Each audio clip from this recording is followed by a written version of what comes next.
if I move from here and go over there and sit with my Democrat friends, which will make them real nervous, does Google track my movement? Does Google, through this phone, know that I have moved here and moved over to the left?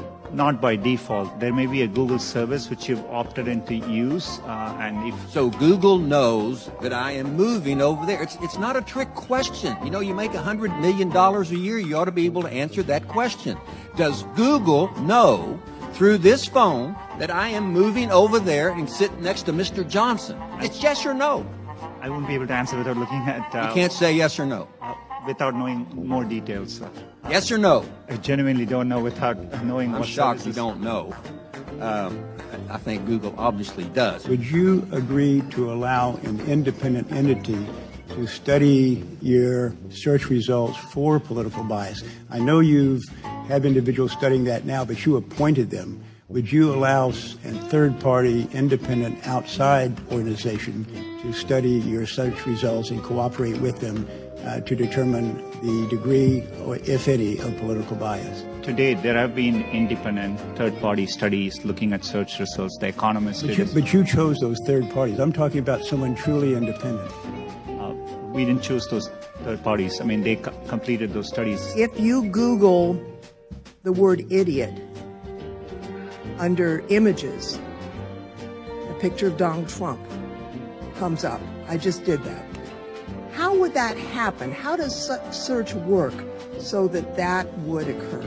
For any time you type in a keyword, we've gone out and crawled and stored copies of billions of web pages in our index.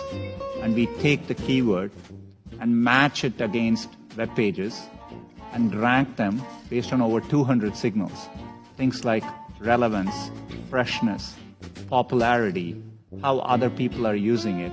And based on that, at any given time, we try to rank and find the best results for that query.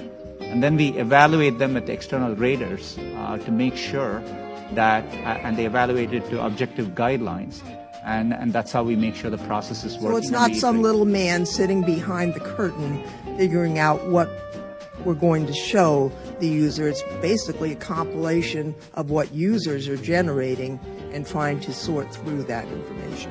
We don't, manually intervene on any particular search result. I have a 7-year-old granddaughter who picked up her phone before the election, and she's playing a little game, kind of game a kid would play, and up on there pops a picture of her grandfather.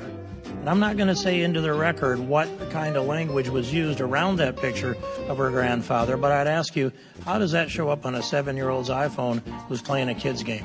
Congressman, iPhone is made by a different company, and so, it might have been an Android. It was a hand-me-down of some kind. Also, to my knowledge, you've never sanctioned any employee for any type of, for manipulating the search results whatsoever. Is that the case? It's not possible for an individual employee or groups of employees to manipulate our search results. We have a robust framework, including many steps in the process. Well, and my time is up. Let me just say I disagree. I think humans can manipulate the process. It is a human process at its base. Thank you, Mr. Chairman. You're back. Have you considered having an online school that people could go to with a Google rep, and you could kind of log in and kind of ask questions, or have Google, and not like Comcast where you get put on hold for 30 minutes and then find somebody who you can't understand?